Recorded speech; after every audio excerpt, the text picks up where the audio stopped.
কবরে হাসরে কি হবে আমার, কবরে হাসরে কি হবে আমার। আছি গো ডুবে আমি পাপেরি সাগরে, না জানি কি হবে ওপারে কবরে। আছি গো ডুবে আমি পাপেরি সাগরে, না জানি কি হবে ওপারে কবরে। মুসিবত না পাই যদি, মুসিবত না পাই যদি কি হবে আমার, কবরে হাসরে কি হবে আমার, কবরে হাসরে কি হবে আমার। লা ইলাহা লা ইলাহা লা ইলাহা ইল্লাল্লাহ, লা ইলাহা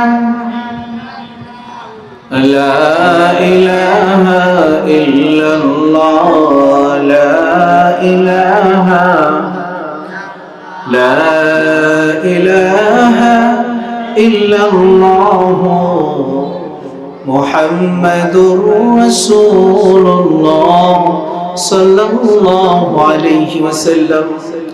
আমাদেরকে এখানে আসার তৌফিক দান করেছেন কে? আসুন সেই মহান রব্বি কারীমের দরবারে প্রাণ খুলে মন উজাড় করে হৃদয়ের সবটুকু ভালোবাসা একসাথ করে কালিমাতুশ শুকর আদায় করি আলহামদুলিল্লাহ।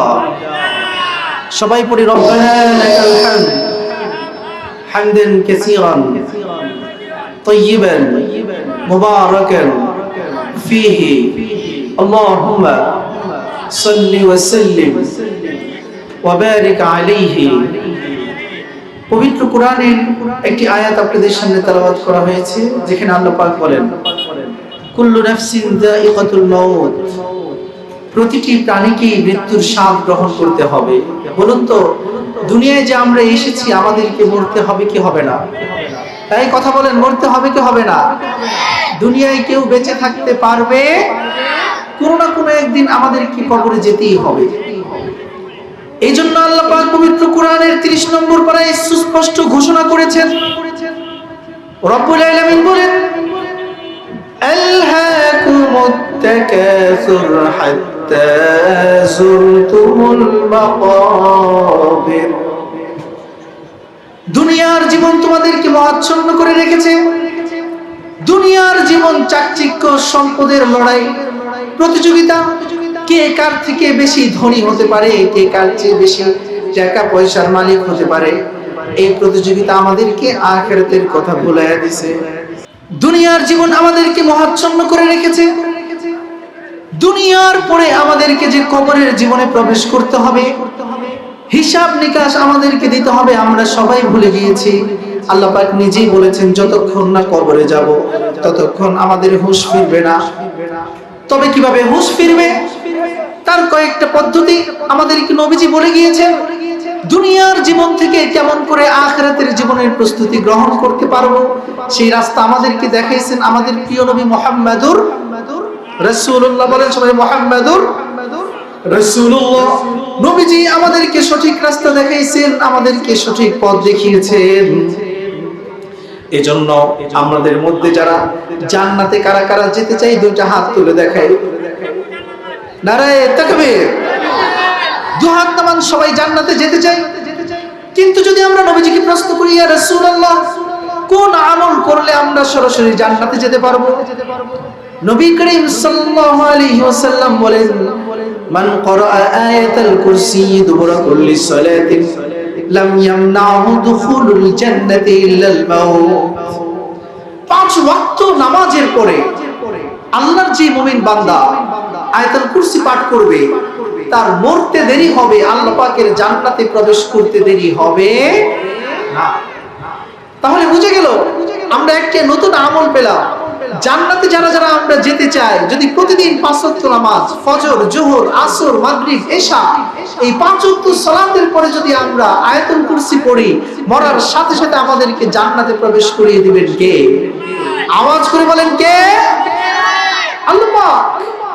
এজন্য আসুন এখন থেকে আমরা 5 ওয়াক্ত নামাজের পরে আয়াতুল কুরসি পড়ব তো ইনশাআল্লাহ। জান্নাতে আমি একা যাব নাকি আমরা সবাই যাব? সবাই যাব।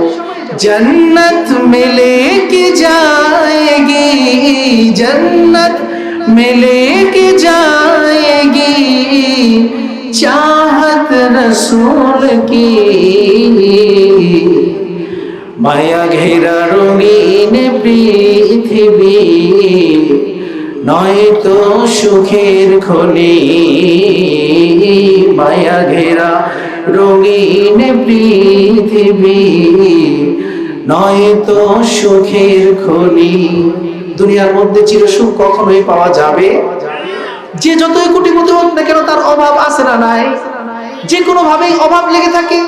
দুনিয়াকে যতই বড় হয় ততই আরো বেশি পেতে চায়। যে 5টা ফ্যাক্টরির মালিক সে চায় কেমন করে 10টা ফ্যাক্টরির মালিক হবে। যে 35,000 কোটি টাকার মালিক সে চায় কেমন করে 37,000 40,000 কোটি টাকার মালিক হবে। কিন্তু বন্ধু, দুনিয়ার জীবনে আসল সুখ পাওয়া যাবে না। আসল সুখ পেতে হলে আমাদেরকে কোথায় যেতে হবে? জান্নাতে। বলেন আসল সুখ পেতে হলে কোথায় যেতে হবে? জান্নাতে। এজন্য জান্নাত চির সুখের ঘর, জান্নাত চির সুখের ঘর, যদি জানতে ওগো তুমি মায়া ঘেরা রঙিন পৃথিবী নয় তো সুখের খনি। এই জন্য প্রিয় বন্ধুরা, আমাদের দুনিয়ার জীবনের পর প্রথম যে কবরের জীবন, তার প্রস্তুতি গ্রহণ করার জন্য নবীজি দিক নির্দেশনা দিয়েছেন। কবরের মধ্যে মৃত্যুর পরে ফেরেশতা আসবে কি আসবে না? আমাদেরকে কিরামান কাতিবিন, তাদের যে আমলনামা সেই কবরের মধ্যে মুনকার নাকির প্রশ্ন করার জন্য হাজির হয়ে যাবে। তারা আমাদেরকে 3টা প্রশ্ন করবে, কেউ বলেন 4টা প্রশ্ন করবে।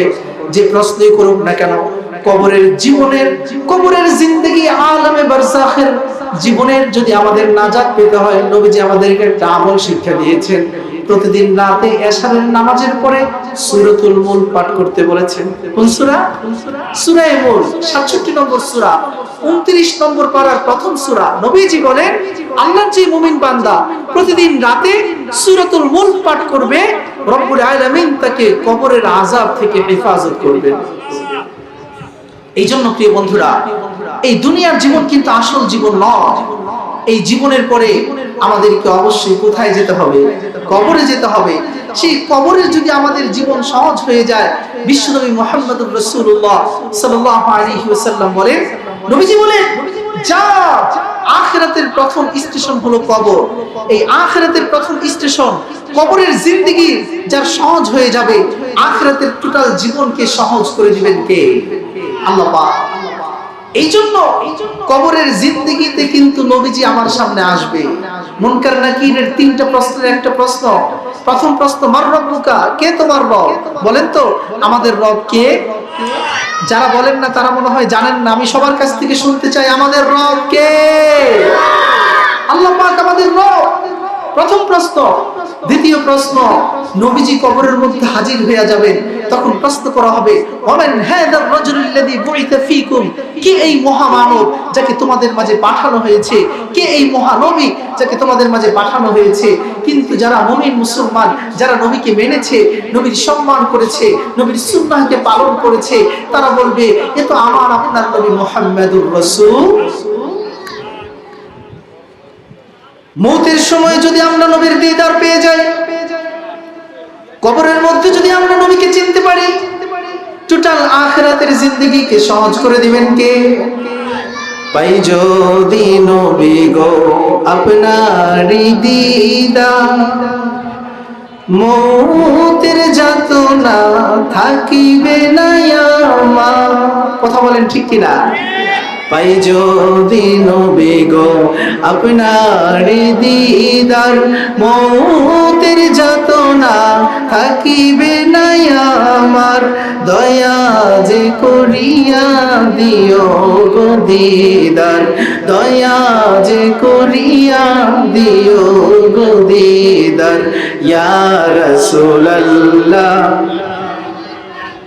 সবাই ইয়া রাসূলুল্লাহ ইয়া হাবিবাল্লাহ, আমারি মৌতের নিদান কালে থাকিও নবীজি আমারি শিয়রে, আমারি মৌতের নিদান কালে থাকিও নবীজি আমারি শিয়রে। দেখিব আপনাকে আপন নজরে, দেখিব আপনাকে আপন নজরে। ইয়া রাসূলুল্লাহ, সবাই ইয়া রাসূলুল্লাহ ইয়া হাবিবাল্লাহ। মুনকার নাকির আসিয়া সুয়াল করবেন বসাইয়া, মুনকার নাকির আসিয়া সুয়াল করবেন বসাইয়া। দিও গো নবীজি পর্দা উঠাইয়া, করিব চুম্বন কদম ধরিয়া, করিব চুম্বন কদম ধরিয়া। ইয়া রাসূলুল্লাহ লা ইয়া রাসূলুল্লাহ, শাফায়াতের অধিকার হাতে গো আপনার। তরাই নবীজি উম্মত গুনাহগার, শাফায়াতের অধিকার হাতে গো আপনার। তরাই নবীজি উম্মত গুনাহগার, আপন হাতে পিলাইও কাউসার, আপন হাতে পিলাইও কাউসার। ইয়া রাসূলুল্লাহ লা ইয়া রাসূলুল্লাহ ইয়া হাবিবাল্লাহ। মাতা পিতা যাহাদের অন্ধকার কবরে, দেখিও নবীজি মায়ারি নজরে। সুপারিশ করিয়া তরাইও হাসরে, সুপারিশ করিয়া তরাইও হাসরে। ইয়া রাসূলুল্লাহ লা ইয়া রাসূলুল্লাহ ইয়া হাবিবাল্লাহ। সুতরাং যারা দুনিয়ার মধ্যে বিশ্ব নবীকে স্বপ্নে দেখতে পারবে, নবীজি বলেছেন সে আমাকেই দেখলো। আর যে আমাকে স্বপ্নে দেখতে পারবে, বিশ্ব নবী তাদেরকে একটা সুসংবাদ শোনায়া দেন। কারণ শয়তান কখনো স্বপ্নে নবীজির আকৃতি ধারণ করতে পারে, শয়তান কখনো আমার নবীর আকৃতি ধারণ করতে পারে না। এজন্য বিশ্বনবী মুহাম্মদুর রাসূলুল্লাহ সাল্লাল্লাহু আলাইহি ওয়াসাল্লাম বলেন, যে ব্যক্তি আমাকে স্বপ্নের মাঝে দেখতে পেল সে আসলেই আমাকেই দেখেছে, অন্য কাউকে দেখে নাই। কারণ শয়তান আমার আকৃতি ধারণ করতে পারে না। ও আমার উম্মত, ও পাগলপাড়া আমার উম্মতের দল, শুনে নাও, শুনে নাও, যারা আমাকে স্বপ্নের মাঝে দেখবা তাদের জন্য আল্লাহ রাব্বুল আলামিন কাল কিয়ামতের ময়দানে জাহান্নামের আগুনকে হারাম করে দিবে। আল্লাহু আকবার। যারা নবীজিকে দেখবে তাদের জন্য জাহান্নামের আগুনকে হারাম করে দিবেন কে? আল্লাহ পাক। সেই নবীকে আমরা দেখতে চাই কি চাই না? আল্লাহ পাক আমাদের সকলকে নবীকে দেখার তৌফিক দান করে বলি আমিন। কি বন্ধুরা আমার, যে কথা বলতেছিলাম যে আমার আপনার নবী তিনি তো মহামানব, আমি সেই দুনিয়ার জীবনের মধ্যে আছি যে জীবনে চিরকাল থাকতে পারবো না। আমার দাদা ছিল, কারো নাই কারো আছে, কিন্তু সামনে থাকবে না। আমার বাবা ছিল, আমার বাবা এখন দুনিয়াতে নাই, আল্লাহ পাক থেকে জান্নাত নসিব করুন, সবাই বলে আমিন। ঠিক একই ভাবে এখন আমি আছি, এই মাহফিলের পরেও যে আমি থাকবো তার কোনো গ্যারান্টি আছে? কিছুদিন আগে এক মুফাসসিরে কোরআন মাহফিলের স্টেজে বসে আলোচনা করতে করতে মৃত্যুর কোলে ঢলে পড়েছে। আপনারা দেখেন নাই? স্টেজে থাকা অবস্থায় আলোচনা করতেছে, এই মুহূর্তে আমার মরণ হবে কিনা তার কোনো গ্যারান্টি নাই। কিছুক্ষণ পরে আমরা এই মাহফিল থেকে বাসায় নিরাপদে ফিরে যেতে পারবো কিনা তারও কোনো গ্যারান্টি না।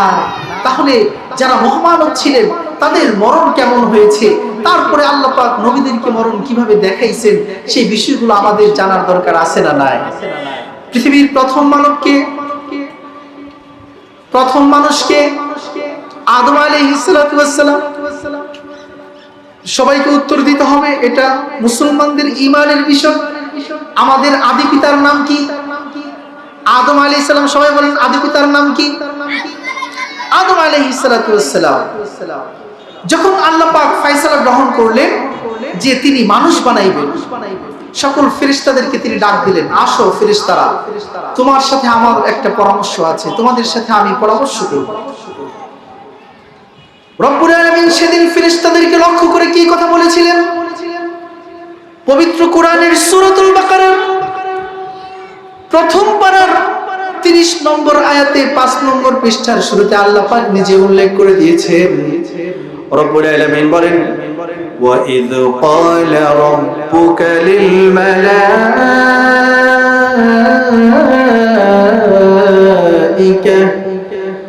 إِنِّي جَاعِلٌ فِي الْأَرْضِ خَلِيفَةً। সকল ফেরেশতাদেরকে আমার আপনার রব ডেকে বললেন, ও ফেরেশতারা শোনো শোনো, আমি দুনিয়ার জমিনে আমার খলিফা পাঠাবো, আমার প্রতিনিধি পাঠাবো, আমি মানুষ বানাবো। ফেরেশতারা রব্বুল আলামিনকে লক্ষ্য করে বললেন, قال أتجعل فيها من يفسد فيها ويسفك الدماء ونحن نسبح بحمدك ونقدس لك। ফেরেশতারা বললেন, রব্বুল আলামিন, আপনি কি দুনিয়ার জমিনে আবার সেই মানুষ পাঠাবেন, সেই মাখলুক আপনি আবার পাঠাবেন? কিছুদিন আগে জিন জাতিকে আপনি দুনিয়ার মধ্যে পাঠাইছিলেন, তারা মারামারি করেছে, কাটাকাটি করেছে, ছিনতাই রাহাজানি করেছে, জুলুম অত্যাচার করেছে। জিনেরা তাদের একে অপরের ঘর বাড়িগুলোকে জ্বালিয়ে পুড়ে ছারখার করে দিয়েছে। সেই জিন জাতিকে আপনি ধ্বংস করে দিয়েছেন, আগুন দিয়ে পোড়ায়া। আগুন দিয়া জিন বানাইছেন, আগুন দিয়ে আবার সেই জিনদেরকে পোড়ায়া দিয়েছেন। আবার কি আপনি আরেকটা জাতি, আরেকটা মাখলুককে আপনি দুনিয়ার জমিনে পাঠাইবেন, যাদেরকে আপনি আপনার খলিফা বলতেছেন? তারা কি দুনিয়ার মধ্যে আবার বিপর্যয় বিশৃঙ্খলা করবে না? আল্লাহ পাক বললেন, ইন্নী আ'লামু মা লা তা'লামুন, তোমরা যা জানো না তা আমি জানি। তোমরা জানো না আমার মানুষগুলো, আমার পাঠানো খলিফা, তারা আমার জমিনে আমার আইনকে প্রতিষ্ঠিত করবে। তোমরা জানো না আমার বান্দারা আমার জমিনে আমার সালাত কায়েম করবে। তোমরা জানো না আমার বান্দারা আমার জমিনে সকল মানুষ এক নয়। যেমন আজকের এই মাহফিলে কিছু সৌভাগ্যবান জান্নাতি মানুষ এই জান্নাতের বাগানে এসে হাজির হয়ে গেছে, আল্লাহ পাক কিন্তু বসে নাই। আমরা হাজির হয়েছি আল্লাহ পাকের জান্নাতের বাগানে, আর আমাদের আলোচনা রব্বুল আলামিন আরশে আজিমের মাঝে করতেছেন। আল্লাহু আকবার বলে না? আমরা বসে আছি জমিনে ফারাশে, আমাদের আলোচনা আরশে করতেছেন কে? আল্লাহ পাক। এইজন্য আল্লাহ পাক বললেন, আল্লাহ রাব্বুল আলামিন ফেরেশতাদেরকে বলার পর বাবা আদমকে বানালেন। কিভাবে বানিয়েছেন? পবিত্র কোরআনে বিভিন্ন পদ্ধতি বলা হয়েছে। কখন বলা হয়েছে মিন তিন, কখন বলা হয়েছে মিন হাবাইব মাসনুন, কখন বলা হয়েছে মিন সুলালাতিন মিন তিন, কখন বলা হয়েছে মিন সালসালিন কাল ফাখার। আল্লাহ পাক বাবা আদমকে কেমন করে বানিয়েছেন কোরআনের মধ্যে বিভিন্ন পদ্ধতি বলা হয়েছে। একবার কোরআনে বলেছেন মাটি থেকে বানিয়েছি, আবার বলেছেন আমি পচা দুর্গন্ধযুক্ত মাটি থেকে বানিয়েছি, আবার বলেছেন আমি ঠনঠনে মাটি থেকে বানিয়েছি, আবার বলেছেন আমি দুর্গন্ধযুক্ত পচা দুর্গন্ধযুক্ত মাটি থেকে বানিয়েছি। মুফাসসিরিনে কেরাম বলেন এত বিভিন্ন মাটির কথা আল্লাহ পাক কেন বললেন? দুনিয়ার জমিনের মক্কার প্রান্তর থেকে রব্বুল আলামিন যে মাটিকে সংগ্রহ করেছিলেন, সেই মাটিটাকে নিয়ে যখন রব্বুল আলামিন পানি দিয়ে ভিজাইলেন, ভিজানোর পরে প্রথমে মাটিটা ছিল স্বাভাবিক মাটি, ভিজানোর পরে কোন মাটি যদি দীর্ঘদিন পানির মধ্যে থাকে সেই মাটির মধ্যে দুর্গন্ধ আসে কি আসে না? পুকুরের তলার যে মাটি, পুকুরের তলার মাটি উঠাইলে কি পাওয়া যায়? দুর্গন্ধ পাওয়া যায়, কাদা কাদা হয়ে যায়, কালো হয়ে যায়। তো রব্বুল আলামিন মাটি তুলেছেন দুনিয়া থেকে, পানি দিয়ে মিশাইছেন, যখন সেটা পচে দুর্গন্ধযুক্ত হয়ে গেছে, আবার সেটা থেকে আকৃতি বানায়া ভিজা মাটি থেকে, পিচ্ছিল কাদা মাটি থেকে যখন রব্বুল আলামিন বাবা আদম আলাইহিস সালাতু ওয়াস সালামের আকৃতি বানাইলেন, আকৃতি বানানোর পরে সেই আকৃতিটা যখন সূর্যের আলোতে আল্লাহ পাক শুকাইলেন, শুকানোর পরে ও প্রিয় বন্ধুরা, সেই বাবা আদমের যে আকৃতি সূর্যের আলোতে শুকিয়ে গিয়েছে, মাটি যখন শুকায় তখন সেই মাটির ঠিল্লা, মাটির পাতিল, শুকনো মাটির পাতিল টুকা দিলে ঠন ঠন আওয়াজ করে কি করে না? ঠিক একইভাবে বাবা আদম আলাইহিস সালাতু ওয়াস সালামের যে কায়া অবয়ব, এটা যখন সূর্যের আলোতে শুকিয়ে গিয়েছে, তখন যখনই এখানে টোকা দিছে ঠনঠনে আওয়াজ বের হয়েছে। এজন্য আল্লাহ পাক আরেক জায়গায় বলেন মিন সালসালিন কাল ফাখার, আমি বাবা আদমকে, আমি আদমকে, আমার বান্দাকে এমন ঠনঠনে মাটি থেকে তৈরি করেছি। একই মাটির বিভিন্ন রূপ হতে পারে কি পারে না? বাবা আদমকে তৈরি করতে গিয়ে বিভিন্ন সময়ে যে বিভিন্ন মাটির রূপ ছিল, সেটি আল্লাহ পাক কোরআনে বিভিন্নভাবে উল্লেখ করেছেন। আল্লাহ পাক সেই মাটির আদমকে পৃথিবীর সকল মাখলুকাতের উপর সম্মানিত করছেন কি করেন নাই? এই কথা বলেন, করছেন কি করেন নাই? তুমি মাটির আদমকে প্রথম সৃষ্টি করিয়া ঘোষণা করিয়া দিলে শ্রেষ্ঠ বলিয়া, তুমি মাটির আদমকে প্রথম সৃষ্টি করিয়া ঘোষণা করিয়া দিলে শ্রেষ্ঠ বলিয়া, তাই নূরের ফেরেশতা করে আদমকে সেজদা, তাই নূরের ফেরেশতা করে আদমকে সেজদা। আলাইহিস সালাতু ওয়াস সালাম তিনিও কিন্তু দুনিয়ায় থাকতে পারেন নাই, তাকেও দুনিয়া থেকে চলে যেতে হয়েছে। কথা বলেন ঠিক কি ঠিক না? আল্লাহর আরেকজন নবী ছিলেন হযরত মুসা আলাইহিস সালাতু ওয়াস সালাম। মুসা আলাইহিস সালাতু ওয়াস সালাম তিনি ঠান্ডা নবী নাকি গরম নবী? গরম নবী। কেমন গরম? কেমন গরম? তিনি যখন যুবরাজ, ফেরাউনের সন্তান, ফেরাউনের ঘরে বড় হয়েছে। তো ফেরাউনের ঘরে বড় হওয়ার পর একদিন যুবরাজ মহাশয় রাতের বেলা শহর ঘুরতে বেরিয়েছে। শহর ঘুরতে বের হওয়ার পরে শহরের মধ্যে টহল দিতেছে। টহল দিতে গিয়ে দেখে কোরআনের ঘটনা বলছি, আমার কোন একটা কথাও শুরু থেকে এই পর্যন্ত বানানো কোনো কথা নয়, সরাসরি কোরআনে আল্লাহ পাক যে ঘটনাগুলো বলেছে আমি সেখান থেকে মৌলিক কথাগুলো আপনাদের সামনে তাফসীর পেশ করেছি। কারণ আমি তাফসীর নিয়ে পড়াশোনা করেছি 8 বছর, তাফসীরের বাইরে কথা বলার আমার অভ্যাস নাই। প্রিয় বন্ধুরা আমার, মুসা আলাইহিস সালাতু ওয়াস সালাম রাতের বেলা শহর পরিদর্শনে বের হলেন। হওয়ার পরে দেখলেন একজন বনি ইসরাইল আর একজন কিপ্তি মারামারি লাগছে। দুইজনকে থামাইতে গিয়া মুসা নবী যে মাজলুম, তাকে সাহায্য করতে গিয়ে জালেম কিপ্তি লোকটার উপর হাত তুলে বসেছেন। মুসা নবীকে, আল্লাহর নবী মুসা নবীকে, মুসা নবীর হাতটা কার শক্তিতে দেওয়া? আল্লাহর শক্তিতে। ঘুষি মারছেন মুসা নবী তাকে থামানোর জন্য, কিন্তু একটা ঘুষি মারতেই সে চিৎপটাং হইয়া শরীর কাঁপতে কাঁপতে মরে গেছে, এক ঘুষিতে মরে গেছে। মুসা নবী তো অবাক, হাত দিছে মাথায়, ইন্না লিল্লাহি ওয়া ইন্না ইলাইহি রাজিউন। আল্লাহ, আমি তোরে মারার জন্য মারি নাই, আমি ওরে থামাইতে চাইছি। উনি নিজের হাতের দিকে তাকাইছে, এত শক্তি আমার হাতে, একটা ঘুষি মারছি নগদ মরে গেছে, ব্যাপার কি? কারণ কি জানেন? মুসা আলাইহিস সালাতু ওয়াস সালাম বুঝতে পারছেন যে এই শহরে আর থাকা যাবে না, ফিরআউন বুঝে যাবে আমাদেরকে দিয়ে আল্লাহ পাক ফিরআউনকে শেষ করবে। মুসা আলাইহিস সালাতু ওয়াস সালাম সেই শহর থেকে পালিয়ে গেলেন কোন? মাদিয়ান শহরে, মাদায়েন নগরীতে। কোন মাদায়েন? সেখানে মুসা আলাইহিস সালামের শ্বশুর শুআয়ব আলাইহিস সালাম বসবাস করেন। আল্লাহ পাক পবিত্র কোরআনে বলছেন, ওয়া ইলা মাদিয়ানা আখাহুম শুআয়বা, আমি মাদায়েন নগরীতে আমার ভাই শুআয়বকে পাঠিয়েছি, তাদের ভাই শুআয়বকে পাঠিয়েছি। শুআয়ব নবীর কন্যার সাথে মূসা নবীর বিয়ে হয়েছে, বিস্তারিত আলোচনা। কন্যারা নিজেদের বাসায় এবং ছাগলগুলোকে পানি পান করানোর জন্য যখন শহরের তলিতে কুয়ার কাছে গেলেন, গিয়ে দেখলেন কোনো মানুষ এখনো আসে নাই, কিন্তু গাছের তলার মধ্যে একজন সুঠামদের অধিকারী যুবক, সুন্দর ভদ্র নম্র সুঠামদের অধিকারী যুবক বসে আছে। সেই যুবকের নাম কি? মূসা আলাইহিস সালাতু ওয়াসসালাম।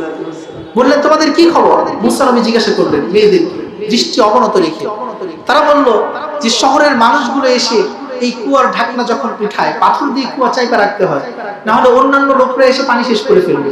তো পাথরটা এত বড়, কুয়ার মুখের পাথরটা এত বড়, যেটা উঠাইতে 40 জন মানুষ লাগে। কতজন? 40 জন। হযরত মূসা আলাইহিস সালাতু ওয়াসসালাম বলেন ঠিক আছে, তাহলে তোমাদের আমি একটু সহযোগিতা করি। মূসা নবী একাই হাত দিলেন, দেখা গেল যে পাথর উঠাইতে 40 জন লাগে, মূসা আলাইহিস সালাতু ওয়াসসালাম একা সেই পাথর উঠায় ফেলছেন। তাই মিয়া সুবহানাল্লাহ বাড়ি যায় বলে একাই উঠায় ফেলছেন। কারণ কি?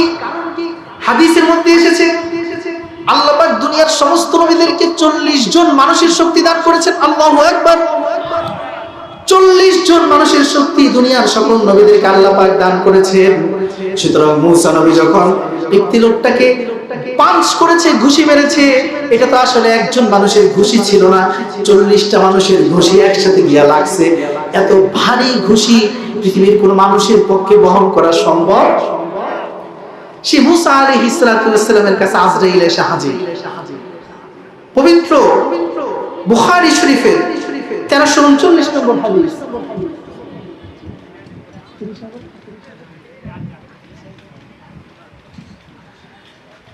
হযরত মূসা আলাইহিস সালাতু ওয়াসসালাম তার কাছে যখন আজরাইল আসলো, আসার পর যখন বলছে হে মূসা আপনার জান কবজ করতে আসছে, তোর এত বড় সাহস, দিছে ঠাড়ায় এক থাপ্পড়, এমন জোরে থাপ্পড় দিছে আজরাইলের দাঁত খুলে পড়ে গেছে। তো আজরাইল দৌড়ে আল্লাহর কাছে গেছে, কয় হে রব্বুল আলামিন, কার কাছে পাঠাইলেন জান কবজ করতে আপনার বান্দা? আমারে থাপ্পড় দিয়া দেখেন দাঁত চোখ অন্ধ করে ফেলছে, চোখ অন্ধ হয়ে গেছে থাপ্পড়। যে নবীর এক ঘুষিতে মানুষ মরে যায়, সেই নবীর ঘুষিতে যদি আজরাইলের চোখ অন্ধ হয়ে যায়, তাহলে বোঝা যায় এই নবীকে ফেরেশতার চাইতেও সম্মানিত এবং বেশি শক্তি দান করেছেন কে? প্রমাণ, এটা সরাসরি বুখারীর হাদিস, কোনো বানানো ঘটনা নয়। আজরাইলের চোখ কানা হয়ে গেছে, আল্লাহ পাক তার কুদরতি হাত স্পর্শ করে দিলেন, আজরাইলের চোখ আবার ফিরে আসলো। আজরাইলকে আল্লাহ রাব্বুল আলামিন বললেন যাও আমার নবীর কাছে আবার গিয়া বলো, তাকে গিয়া বলো যে একটা গরুর পিঠে তার হাতটা রাখতে, এই তার হাতের নিচে গরুর পিঠের মধ্যে যতগুলো পশম থাকবে প্রত্যেকটা পশমের বিপরীতে আমি তার জীবন 1 বছর বাড়ায় দেব। একটা গরুর পিঠে যখন আপনি আমি হাত রাখবো, কত পশম? শত হাজার পশম হতে পারে কি পারে না? তো মূসা আলাইহিস সালাতু ওয়াসসালাম বললেন যে কি বলো, তারপরে কি? সুম্মা মাদা, ঠিক আছে আমি গরুর পিঠে হাত রাখলাম, সেই হাতের নিচে যত পশম থাকবে, আমার হাতের নিচে যত পশম আছে, আপনি এদিকে খেয়াল করেন, প্রত্যেকটা পশমের বিনিময়ে 1 বছরের হায়াত আল্লাহ বাড়ায় দিবে। ঠিক আছে আমি 100 বছর বাঁচলাম, 1000 বছর বাঁচলাম, তারপরে কি হবে? আজরাইল বলে সুম্মাল মাউত, মরতেই হবে, মরতেই হবে, কারণ জন্মিলেই মরতে হয়, মরণ ছাড়া পৃথিবীর মানুষের আর কোনো গতি না, যেহেতু জন্ম নিলেই মরতে হবে। তখন মূসা আলাইহিস সালাতু ওয়াসসালাম বললেন হে আজরাইল, তাহলে আমিও দুনিয়ার জমিনে থাকতে চাই না, ইলা রাফিকিল আলা, আমাকে আমার রবের কাছে নিয়ে যাও, আমি আমার বন্ধুর সাক্ষাৎ পেতে চাই। আল্লাহু আকবার। আবার চেয়ে দিলে মাটির মানুষকে সম্মান, কথা বলেন ঠিক কি না? তুমি সবার চেয়ে দিলে মাটির মানুষকে সম্মান। আল্লাহু আল্লাহু, সবাই আল্লাহু আল্লাহু, তুমি জাল্লা জালালু, শেষ করা তো যায় না গেয়ে তোমার গুণগান। আল্লাহু আল্লাহু, পারেন না? সবাই বলেন আল্লাহু আল্লাহু, তুমি জাল্লা জালালু, শেষ করা তো যায় না গেয়ে তোমার গুণগান। তুমি কাদির গফফার, তুমি জলিল জব্বার, তুমি কাদির গফফার, তুমি জলিল জব্বার, অনন্ত অসীম তুমি রহিম রহমান। আল্লাহু আল্লাহু, তুমি জাল্লা জালালো, শেষ করা তো যায় না গেয়ে তোমার গুণগান। মাটি থেকে আদম আলাইহিস সালাতু ওয়াস সালামকে বানায়া পৃথিবীর সকল মাখলুকাতের উপর সম্মানিত করেছেন কে? আল্লাহ সুবহানাহু ওয়া তাআলা। আল্লাহ পাক মাটির আদমকে নূরের ফেরেশতা দিয়ে সিজদা করাইলেন। করানোর পরে সেই রব্বুল আলামিন কিয়ামত পর্যন্ত যত মানুষ আসবে সমস্ত মানুষের রূহগুলোকে আলমে আরওয়াহে একত্রিত করেছেন। হাজির করার পর রব্বুল আলামিন সেই আলমে আরওয়াহে প্রশ্ন করলেন, আলাস্তু বিরাব্বিকুম, আমি কি তোমাদের রব নই? সবাই বলেছিল, বালা, আপনি আমাদের রব, অবশ্যই আপনি আমাদের সব। আমাদের রব কে? এই আমাদের সব কে? আল্লাহ আমাদের রব, আল্লাহ আমাদের সব। সেই আলমে আরওয়াহে যখন আমরা স্বীকৃতি দিয়েছি, বাবা আদম আলাইহিস সালাতু ওয়াস সালাম এত কোটি কোটি হাজার কোটি মানুষ দেখে অবাক হয়ে গেছেন। বাবা আদম আলাইহিস সালাতু ওয়াস সালাম আল্লাহ রাব্বুল আলামিনকে জিজ্ঞাসা করলেন, এরা কারা? আল্লাহ সুবহানাহু ওয়া তাআলা বললেন, হাদা নাসালু হে আদম, এরা তোমার সন্তান, বংশধর। তোমার ঔরস থেকেই হাজার কোটি কোটি মানুষ দুনিয়ার বুকে কিয়ামত পর্যন্ত আসবে। সুবহানাল্লাহ। বাবা আদম অবাক হয়ে গেলেন। হঠাৎ করে তিনি ডান দিকে তাকালেন, দেখলেন ফুটফুটে একটি সুন্দর যুবক দেখা যায়। যেই যুবককে অত্যন্ত চমৎকার ভিন্ন আকৃতির দেখা যাচ্ছে। বাবা আদম প্রশ্ন করলেন, ও ফেরেশতারা, এই যুবকটিকে? ফেরেশতারা বললেন, হাদা ইবনুকা দাউদ, এটা হলো আপনার সন্তান দাউদ আলাইহিস সালাতু ওয়াস সালাম। আদম আলাইহিস সালাম খুব খুশি হয়ে গেলেন, তার এত সুন্দর সন্তান হবে। আদম আলাইহিস সালাম বললেন, এই আমার এই দাউদ সন্তানের বয়স কত? ফেরেশতারা বললেন, তার বয়স 40 বছর। কত বছর? 40 বছর। বাবা আদম বললেন, মাত্র 40 বছর, আমার বয়স কত? ফেরেশতারা বললেন, হে আদম, আপনার বয়স 1000 বছর। সুবহানাল্লাহ। বাড়ি যে বললেন, আমাদের বাবা আদমের বয়স কত বছর ছিল? 1000 বছর। আর আমরা বাঁচি কত বছর? 50, 60, 70 বছর। 50, 60, 70 বছর। 1000 বছর বাবা আদমের হায়াত। এই 1000 বছর বয়স দেখে বললেন, আল্লাহু আকবার। বলছে, আমি তো বাবা, আমার সন্তানের বয়স মাত্র 40 বছর, আমার এতদিন বাঁচার দরকার নাই। ও ফেরেশতা, একটা কাজ করো, আমার 1000 বয়স থেকে 60 বছর কমায়া আমার এই ফুটফুটে সুন্দর সন্তান দাউদকে 100 বছর দিয়া দাও। তার আছে 40 বছর, তার হায়াত থেকে দিল কত বছর? 60 বছর। 60 আর 40 প্লাস কত হয়েছে? 100 বছর। তাহলে বাবা আদমের বয়স কত ছিল? উত্তর দিতে হবে। বাবা আদমের বয়স কত ছিল? 1000 বছর। দাউদকে দিছে কত বছর? 60 বছর। দাউদকে দিছে কত বছর? বাকি রইল কত বছর? 940 বছর। ঠিক 940 বছর পরে আজরাইল আইসা হাজির হয়ে গেছে। আজরাইল এসে বাবা আদম আলাইহিস সালাতু ওয়াস সালামকে বলতেছে, কদ হানা ওয়াক্তুক, হে বাবা আদম, আপনার মওতের সময় হয়ে গেছে, প্রস্তুতি গ্রহণ করেন। বাবা আদম অবাক হয়ে গেলেন, ব্যাপার কি? আমার জীবন তো ছিল 1000 বছর, তুমি 60 বছর বাকি থাকতে কেন হাজির হয়ে গেছো? বলেন তো বন্ধুরা আমার, বাবা আদমের মনে আছে নাকি ভুলে গেছে? মনে আছে না ভুলে গেছে? ভুলে গেছে। এজন্যই তো তিনি বলছেন যে আমার হায়াত তো 1000 বছর, তুমি 940 বছরে হাজির হইছো কেন? মাঝখান দিয়ে যে নিজের সন্তানকে 60 বছর দিয়ে ফেলছে, মনে নাই। বিশ্বনবী মুহাম্মদুর রাসূলুল্লাহ সাল্লাল্লাহু আলাইহি ওয়াসাল্লাম বলেন, নাসিয়া আদম ফানাসিয়া বানু আদম। আদম আলাইহিস সালাতু ওয়াস সালাম যেহেতু ভুলে গেছে, এজন্য আদম সন্তানেরাও ভুলে যায়। মাঝে মাঝে কি হয়? ভুলে যায়। আদম সন্তান যে কিছু ভুলে যায়, এজন্য আল্লাহ পাক আদম সন্তানের বিষয়গুলোকে রেকর্ড করার জন্য, সংরক্ষণ করার জন্য দুনিয়ার জমিনে সাক্ষীর ব্যবস্থা করেছে। কিসের ব্যবস্থা?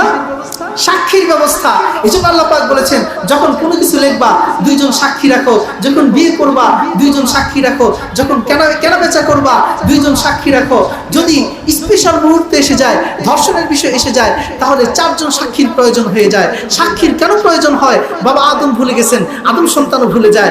এজন্য যেহেতু আমরা ভুলে যাই, আমাদেরকে স্মরণ করে দেওয়ার জন্য সাক্ষীর ব্যবস্থা আসমান থেকে নাজিল করেছেন কে? আল্লাহ পাক। ফেরেশতারা মনে করে দিলেন, বাবা আদম, আপনি তো আপনার হায়াতের 60 বছর দাউদকে দিয়ে দিয়েছেন। বাবা আদমের মনে পড়ে গেল, কিন্তু তিনি মনে পড়লেও রব্বুল আলামিন তার যে দাবি 1000 বছরের হায়াত সেটাকে কমপ্লিট করে দিলেন।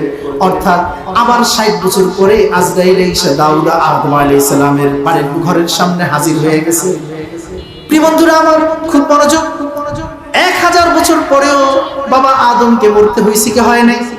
কিন্তু মনে রাখতে হবে, দুনিয়ার জীবন থেকে যদিও নবীরা মৃত্যু হয়, কিন্তু কবরের জিন্দেগিতে নবীরা জিন্দা। কবরের জিন্দেগিতে নবীরা জিন্দা। এটা হলো আহলুস সুন্নাত ওয়াল জামাআতের আকীদা। আল আম্বিয়া ওয়া আহইয়াউ ফি কুবুরিহিম, নবীরা তাদের কবরের মধ্যে জিন্দা। এজন্য সমস্ত নবীদের কবর, সমস্ত নবীদের মরণ দুনিয়ার জমিনে হয়েছে, কিন্তু মরণের পরে কোন নবীকে আল্লাহ পাক দুনিয়ার মধ্যে রাখে নাই। সব নবীদেরকে জিন্দা করে আসমানে উঠায় নিয়ে গেছেন কে? বাবা আদম দুনিয়া আছে না আসমানে? এই ঈসা নবী দুনিয়া আছে না আসমানে? সব নবী আসমানে।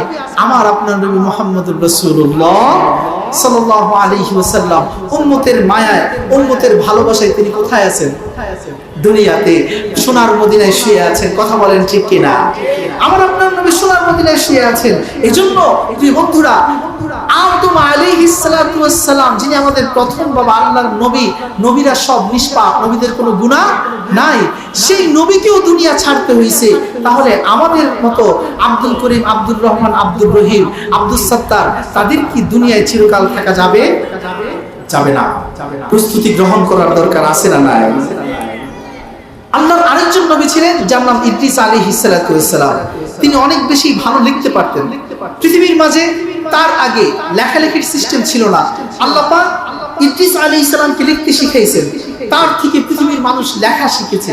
পৃথিবীর সকল জ্ঞান, সকল বিজ্ঞান আল্লাহ পাক প্রথম শিখিয়েছেন তাদের নবীদেরকে, নবীরা শিখিয়েছেন উম্মতদেরকে, উম্মতদের থেকে পৃথিবীর সকল মানুষ শিখেছে।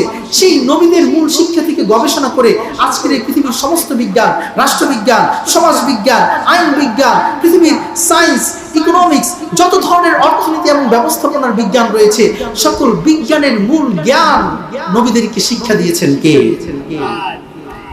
লিখতে শিখাইছেন ইদ্রিস আলাইহিস সালাতু ওয়াস সালামকে আল্লাহ পাক। লিখতে শিখানোর পর ইদ্রিস আলাইহিস সালাম এর সাথে এক ফেরেশতার খুব ভালো বন্ধুত্ব ছিল। ইদ্রিস আলাইহিস সালাতু ওয়াস সালাম সেই ফেরেশতাকে একদিন বলছে, বন্ধু, আমার আসমান দেখার শখ, আসমানটা কেমন, তুমি কি আমাকে আসমানে নিয়ে যেতে পারবা? ইদ্রিস আলাইহিস সালামের সেই বন্ধু ফেরেশতা, এই ফেরেশতারা নবীদের বন্ধু হয় কি হয় না? শুধু নবী না, ফেরেশতারা ওলিদেরও বন্ধু হয়। শুধু ওলি না, যারা অন্তর থেকে পড়েছে লা ইলাহা ইল্লাল্লাহু মুহাম্মাদুর রাসূলুল্লাহ, যারা মনে প্রাণে কালিমা পড়েছে তাদের বন্ধু ফেরেশতা হয়ে যায়। রব্বুল আলামিন দুনিয়ার প্রতিটা মানুষকে সেভ করার জন্য 6টা ফেরেশতা যুক্ত করে দিয়েছেন। কয়টা? 6টা। যদি ফেরেশতার আলোচনা করে 2 ঘন্টা লেগে যাবে। দুনিয়ার মধ্যে কিভাবে ফেরেশতারা কোটি কোটি ফেরেশতা আমাদেরকে হেফাজত করতেছেন। প্রিয় বন্ধুরা আমার, সেই ইদ্রিস আলাইহিস সালামের বন্ধু হয়ে গেল একজন ফেরেশতা। ফেরেশতা বন্ধু হওয়ার পর ইদ্রিস আলাইহিস সালাতু ওয়াস সালাম সেই ফেরেশতাকে বলল, বন্ধু আকাশ দেখতে চাই। ফেরেশতা বলল, আল্লাহ পাকের অনুমতি লাগবে। ইদ্রিস আলাইহিস সালাম বললেন, আল্লাহর অনুমতি নিয়ে আসো। ফেরেশতা আল্লাহর অনুমতি নিয়ে আসছেন। ইদ্রিস আলাইহিস সালামকে সাথে নিয়ে ফেরেশতা আসমানে উঠে গেছেন। তার বন্ধু ইদ্রিস নবীকে আসমান ঘুরে দেখাবেন, আসমান ট্রাভেল করবে। ইদ্রিস আলাইহিস সালাম প্রথম আসমান ঘুরে দেখলেন, দ্বিতীয় আসমান ঘুরে দেখলেন, তৃতীয় আসমান ঘুরে দেখলেন, চতুর্থ আসমান ঘুরে দেখলেন। চতুর্থ আসমান যখন ঘুরে দেখছেন, গিয়া দেখেন চতুর্থ আসমানে মালাকুল মউত আজরাইল এসে হাজির হয়ে গেছে। ইদ্রিস আলাইহিস সালাম বললেন, হে মালাকুল মউত, কোথায় যাও? মালাকুল মউত বলতেছে, রব্বুল আলামিনের কাছ থেকে আমি এইমাত্র আসলাম। আরশে আজিমে আল্লাহ পাক আমাকে আদেশ জারি করেছেন, হে জিবরাইল, হে আজরাইল, তুমি গিয়ে আমার নবী দাউদের জানটাকে, আমার নবী ইদ্রিসের জানটাকে চতুর্থ আসমানে কবজ করো। আজরাইল অবাক হয়ে গেলেন, বললেন হে রব্বুল আলামিন, ইদ্রিস আলাইহিস সালাম তো আছেন দুনিয়ার জমিনে, চতুর্থ আসমানে সে কেমন করে আসবে? আল্লাহ রাব্বুল আলামিন বললেন, ও ইদ্রিস, চতুর্থ আসমানে আমি তোমাকে যেতে বলেছি, এটা তোমার দায়িত্ব। চতুর্থ আসমানে আমার নবী ইদ্রিস কেমন করে আসবে সেটা আমার দায়িত্ব, এটা নিয়ে তোমার প্রশ্ন করার সুযোগ আমি রব্বুল আলামিন কমান্ড জারি করেছি চতুর্থ আসমানে চলে যেতে, তোমার দায়িত্ব চতুর্থ আসমানে চলে যাওয়া, কোন রকম প্রশ্ন করা এখানে যাবে না। ঠিক একই ভাবে আমাদের রবকে, আমাদের বিধানদাতাকে, আমাদের পালনকর্তাকে রব্বুল আলামিন যখন আমাদেরকে কোনো আদেশ করেন, আমার বুঝে আসলেও মানতে হবে, না বুঝে আসলেও মানতে হবে। সাফল্য দান করবেন কে? এইজন্য আল্লাহ পাক বলেছেন সূরাতুল মুমিনুনে, قد أفلح المؤمنون। দুনিয়ার মধ্যে সফল কাম হতে হলে সর্বপ্রথম আমাদেরকে ঈমান আনতে হবে কার উপর? আল্লাহর উপর যারা ঈমান আনবে তারা সফল কাম বলেছেন কে? আল্লাহ পাক। আজরাইল রবের কমান্ড পেয়ে সাথে সাথে চতুর্থ আসমানে হাজির হয়ে গেলেন, এসেও অবাক হয়ে গেলেন, বললেন হে ইদ্রিস, আমি তো এসে অবাক, আপনি চতুর্থ আসমানে হাজির হয়ে গেছেন। দেখেন মাওলার লীলা খেলা কেউ বুঝতে পারে না। এই জন্য প্রিয় বন্ধুরা, ইদ্রিস নবী চতুর্থ আসমানে তার জান কবজ লেখা ছিল, দুনিয়ার জমিন থেকে ফেরেশতার বন্ধুত্ব দিয়া তাকে চতুর্থ আসমানে হাজির করে দিয়েছেন কে? যতই বড়ই ব্যক্তি হন না কেন, ইদ্রিস নবীকেও চতুর্থ আসমানে জান কবজ করা হয়েছে। তাহলে আমি আপনি রফিক সলিমুদ্দিন কলিমুদ্দিন কি অবস্থা হবে একটু গভীরভাবে চিন্তা করার দরকার আছে না নাই? আল্লাহর আরেকজন নবী, তার নাম হলো সুলাইমান আলাইহিস সালাতু ওয়াস সালাম, যিনি দোয়া করেছিলেন, হে আল্লাহ, আপনি আমাদেরকে এমন রাজত্ব দান করেন, আপনি আমাকে এমন রাজত্ব দান করেন যে রাজত্ব দুনিয়ার কোনো রাজা ভোগ করতে পারবে না, যে রাজত্ব দুনিয়ার কোনো মানুষেরও হবে না। আল্লাহ পাক তাকে এমন রাজত্ব দিয়েছেন, জিন তার কথা শুনে, মাছ তার কথা শুনে, পিঁপড়া তার কথা শুনে, আকাশের যে বাতাস, বাতাস তার কথা শুনে, কাঠগুলোকে দিয়ে যখন তিনি সিংহাসন বানালেন, যখন বলতেন হে বাতাস আমার সিংহাসন উড়িয়ে নিয়ে যাও, শত শত হাজার হাজার মানুষ নিয়ে এই কাঠের সিংহাসনকে আকাশের মধ্যে উড়িয়ে দিতেন কে? আল্লাহ পাক। আল্লাহ পাক তাকে সেই রাজত্ব দান করেছেন। একদিন আজরাইলের সাথে হযরত সুলাইমান নবীর দেখা হয়েছে। সুলাইমান নবী বললেন, ও আজরাইল, তুমি তো দুনিয়ার সব মানুষের জান কবজ করো, তোমাকে আজকে একটা মেসেজ দেই, আমার যেদিন মৃত্যুর সময় ঘনিয়ে আসবে তার কিছুদিন আগে, কিছুদিন আগে তুমি আমাকে জানাবা যে আমার মরণ কবে হবে।